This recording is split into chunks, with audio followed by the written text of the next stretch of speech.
श्री स्वामी समर्थ. स्वामी महाराज तुमच्या मनातील सर्व चांगल्या इच्छा या लवकरात लवकर पूर्ण करोत एवढीच स्वामीच्या चरणी मी प्रार्थना करते आणि आजच्या या नवीन व्हिडिओला सुरुवात करते. तर 24 मार्च 2024 रोजी आलेली आहे होळी आणि 25 तारखेला आहे धुलीवंदन. तर बघा, या वर्षी धुलीवंदनच्या दिवशी चंद्रग्रहण हे आलेले आहे. तर हे चंद्रग्रहण आहे ते छायाकल्प चंद्रग्रहण आहे आणि पौर्णिमा आहे तर ती रविवारी सकाळी लागणार आहे आणि दुसऱ्या दिवशी ती दुपारी संपणार आहे.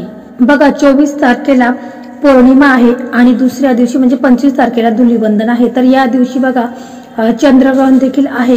तर हा चंद्रग्रहण आहे तर तो छायाकल्प चंद्रग्रहण आहे. तर बघा, चंद्रग्रहण असला का त्याचे काही नियम देखील असतात. म्हणजे गर्भवती महिलांनी विशेषतः या दिवशी काही खायचं नाही. तसेच वृद्ध व्यक्ती असतात त्यांनी देखील हे नियम असतात तर ते पाळायचे असतात. परंतु बघा, हे चंद्रग्रहण आहे तर हे भारतामध्ये दिसणार नाही, त्यामुळे आपल्याला हे जे काही नियम आहेत तर ते नाही पाळले तरी काही हरकत नाही.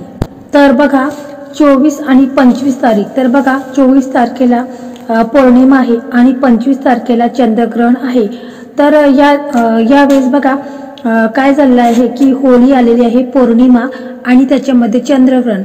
तर हे तिन्ही योग जुळून आलेले आहेत. त्यामुळे आपल्याला यावेळेस जे काही पदार्थ आहेत तर ते आपल्याला ह्या दिवशी चुकूनही खायचे नाहीत. म्हणजे होळीच्या दिवशी आपल्याला हे पदार्थ अजिबात खायचे नाहीत. म्हणजे बघा, तुम्ही ऑफिसमध्ये काम करत आहात किंवा अजून कुठे जॉबला आहात, परंतु अशा वेळेस जर कोणी तुम्हाला ह्या ज्या काही वस्तू आहेत तर त्या खायला दिल्या तर त्या तुम्ही अजिबात खायच्या नाहीत. या वस्तू जर तुम्ही खाल्ल्या तर बघा तुमच्यामध्ये एक प्रकारची निगेटिव्हिटी ही निर्माण होईल आणि तुमच्या जीवनामध्ये खूप सारे बदल होतील. तुम्हाला खूप त्रास होईल आणि तुमची आर्थिक परिस्थिती देखील बिघडू शकते. म्हणून हे जे पदार्थ आहेत तर ते होळीच्या दिवशी आपल्याला चुकूनही खायचे नाहीत. म्हणजे तुमच्या म्हणजे एकदम जवळचे रिलेटिव्ह कोणी असतील आणि त्यांनी देखील तुम्हाला हा पदार्थ खायला दिला तर तरी देखील तुम्हाला तो खायचा नाही. तुमचा त्या व्यक्तीवर कितीही विश्वास असला तरी देखील तुम्हाला तो पदार्थ खाण्याचा टाळायचा आहे. कारण बघा, होळी आहे आणि होळीच्या दिवशी पौर्णिमा आहे. तसेच दुसऱ्या दिवशी बघा चंद्रग्रहण आलेलं आहे. म्हणून आपल्याला ह्या 2 दिवशी हे टाळायचं आहे. कोणी कितीही आग्रह करू द्या तरी देखील तुम्हाला ह्या वस्तू खायच्या नाहीत. परंतु बघा, तुम्हाला असं देखील प्रश्न पडेल की होळीच्या दिवशी आणि पौर्णिमेच्या दिवशी चंद्रग्रहणच्या दिवशी हे का खायचं नाही. तर असा तुम्हाला प्रश्न पडणं हे देखील साहजिकच आहे. परंतु बघा, याला देखील एक महत्वाचं कारण आहे. कारण बघा, वर्षातील अशा काही तिथी असतात, या तिथींना आपण हे नियम पाळायचे असतात. कारण बघा, ही होळीची जी रात्र असते, हा जो पर्व असतो, तर ह्या पर्वामध्ये बहुतेक लोक तांत्रिक उपाय देखील करत असतात. काही सिद्धी प्राप्त करण्यासाठी होळीची ही रात्र खूप महत्वाची असते आणि वर्षभर लोक ह्या रात्रीची वाट पाहत असतात. कारण असे काही मुहूर्त असतात की त्या मुहूर्तावरती, त्या तिथीवरती काही तांत्रिक उपाय करतात. कारण बघा, होळीच्या रात्रीच्या दिवशी असे जे लोक असतात जे तांत्रिक उपाय करत असतात. कारण ज्या लोकांना विद्या शिकायची असते तर ते लोक या होळीची वाट पाहत असतात आणि ह्या होळीच्या दिवशीचे तोडगे वगैरे करत असतात. कारण या दिवशी जर कोणी आपल्याला काही तोडगे केले तर त्या जास्त प्रमाणात कार्यरत असतात. तर बघा, आपल्या आयुष्यामध्ये असे बरेच लोक असतात की ते आपल्याशी खूप चांगले बोलत असतात परंतु माघारी आपले वाईट चिंतन करत असतात. अशी बरेचसे असतात, आपल्या जवळपासचे असतात, त्यांचं आपल्याशी चांगलं असणं हे आपल्याला दिसत असतं परंतु ते आपल्याशी वाईट असतात हे आपल्याला माहीत नसतं. आपल्या जवळची व्यक्ती असते, म्हणजे बघा आपले शेजारची एखादी व्यक्ती असते किंवा आपले रिलेटिव्ह असतात किंवा आपले फ्रेंड असतात. तर यापैकीही काही लोक असे असतात की ते आपल्याला जळणारे असतात, त्यांना आपलं चांगलं हे पाहत नाही. म्हणूनच आपल्याला त्यांनी या दिवशी, या होळीच्या दिवशी म्हणजे होळीच्या दिवशी आणि दुसऱ्या दिवशी धुलीवंदन, या 2 दिवशी जर आपल्याला काही वस्तू एखादी खायला दिली तर आपण ती चुकूनही खायची नाही. तर बघा, त्यातील पहिली वस्तू म्हणजे आपल्याला पांढऱ्या वस्तू ह्या खायच्या नाहीत.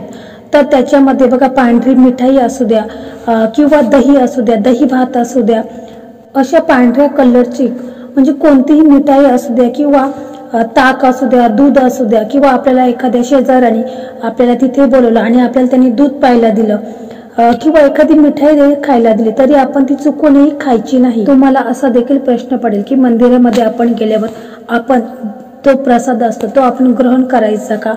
तर बघा, मंदिरामध्ये असे कोणीही आपल्याला काही करू शकत नाही, त्यामुळे मंदिरामध्ये जर आपल्याला कोणी प्रसाद दिला तर तो आपण ग्रहण करायचा आहे। कारण मंदिरामध्ये सकारात्मक ऊर्जा असते आणि मंदिराचा प्रसाद हा सात्विक असतो, त्यामुळे तो आपण अवश्य खायचा आहे। परंतु बघा कधी कधी आपल्याला देखील समजत असतं की एखादी व्यक्ती ही आपल्याशी कसं वागते आणि तिच्या हावभावावरून आपण समजून जायचं असतं की ही व्यक्ती आपल्याशी चांगली नाहीये आणि म्हणूनच ह्या व्यक्तीने जर आपल्याला काही खायला दिलं तर आपण चुकूनही ती वस्तू खायची नाही। म्हणजे जसं की आपण मगाशी बघितलेलेच आहे की पांढरी वस्तू म्हणजे मिठाई असू द्या, पांढरी किंवा खीर असू द्या किंवा दही भात असू द्या, तर ह्यापैकी कोणतीही वस्तू आपल्याला टाळायची आहे, ती खायची नाही।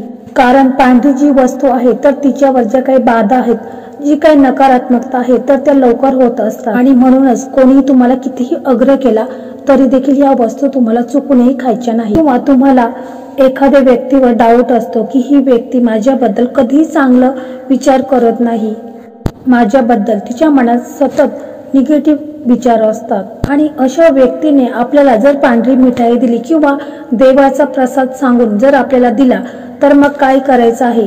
देवाचा प्रसाद आहे मग तो फेकून द्यायचा का? तर मग आपण काय करायचं आहे की प्रथम आपण देवाची माफी मागायची आहे आणि त्यांनी जो प्रसाद दिलेला आहे तो आपण घ्यायचा आहे। परंतु तो प्रसाद आहे तो आपण एखाद्या झाडाखाली टाकून द्यायचा आहे, कारण त्या झाडाखाली जे काही कीटक आहेत किंवा पक्षी वगैरे येऊन तो प्रसाद खाऊन घेतील। तसेच दुसरी वस्तू म्हणजे चहा, कॉफी। तर बघा, चहा आणि कॉफी या अशा वस्तू आहेत की यांच्याद्वारे देखील काही जर टोटके करायचे असेल तर तरी देखील चहा मार्फत करू शकतात आणि म्हणूनच आपल्याला अशा व्यक्तींवरती संशय आहे। तर अशा व्यक्तीने आपल्याला चहा प्यायला बोलवला किंवा कॉफी प्यायला बोलवला तर आपण चुकूनही जायचं नाही। तसेच बघा, तिसरी वस्तू म्हणजे विड्याचं पान। तर असं पान देखील एखादा तुमच्या जवळपास मित्र असेल परंतु त्याचं तुमच्याशी चांगलं नसेल, तो तुमच्याबद्दल वाईट विचार करत असेल तर त्यांनी जरी तुम्हाला पान खाऊ घातलं तर तो तुम्ही चुकूनही घ्यायचा नाही किंवा घेतला तरी देखील तो तुम्ही टाकून द्यायचा आहे। तसेच बघा, लवंग आणि हिरवी वेलची, तर यांच्यावर देखील तांत्रिक क्रिया ही केली जाते। म्हणजे ज्या काही बाधा करायच्या असतात तर लवंग आणि वेलचीवर करून त्या देखील एखाद्या व्यक्तीला खाऊ घातले जातात, असे हे तांत्रिक प्रयोग केले जातात। म्हणूनच आपल्याला ह्या ज्या काही वस्तू आहेत म्हणजे पांढरी मिठाई असू द्या किंवा खाऊचं पान असू द्या आणि लवंग आणि वेलची, त्याचप्रमाणे चहा, कॉफी ह्या वस्तू आहेत तर त्या चुकूनही तुम्ही या 2 दिवशी खायच्या नाहीत। कोणी कितीही आग्रह करू द्या परंतु तुम्हाला एक खायचं नाही। आणि बघा, होळीच्या दिवशी तुम्हाला लवकर उठायचं आहे आणि मग तुम्हाला अंघोळीच्या पाण्यामध्ये थोडंसं गंगाजल टाकायचं आहे किंवा थोडीशी त्रुटी असेल तर ती टाकू शकता आणि मग तुम्हाला अंघोळ करायची आहे। कारण आपण दिवसभरामध्ये जेवढे फिरत असतो तर आपल्या अंगावरती नकारात्मक ऊर्जाचं प्रमाण हे जास्त प्रमाणात असतं आणि म्हणूनच आपल्याला अंघोळ या पाण्यानेच करायची आहे। नंतर बघा, आपल्याला आपला जो उंबरठा आहे तर पौर्णिमा असल्यामुळे आपल्याला हळदीचं लेपन हे अवश्य करायचं आहे। कारण हळदीचं लेपन केल्यामुळे आपल्या घरामध्ये जी काही बाहेरची निगेटिव्हिटी आहे, नकारात्मकता आहे तर ती बाहेरच्या बाहेरूनच जात असते आणि आपल्या घरामध्ये सकारात्मक ऊर्जेचा प्रभाव होत असतो। म्हणून आपल्याला हळदीचं लेपन हे अवश्य करायचं आहे। ह्या दिवशी आपण शक्यतो घरामध्ये भांडण, वादविवाद हे करायचं नाही। तसेच आपले जी काही नकारात्मकता आहे, जे काही वाईट दोष आहेत, वाईट विचार आहेत तर ते आपण होळीमध्ये दहन करायचे आहेत आणि आपण सर्वांशी प्रेमाने वागायचं आहे। तसेच बघा, होळी ही खूप पवित्र आहे, त्यामुळे आपल्याला ह्या दिवशी नॉनव्हेज किंवा मांसाहार करायचा नाहीये। आपल्याला ह्या दिवशी सात्विक आहारच घ्यायचा आहे आणि संध्याकाळी आपण पुरणाची पोळी बनवायची आहे आणि ती देखील आपण होळी मातेला अर्पण करायची आहे।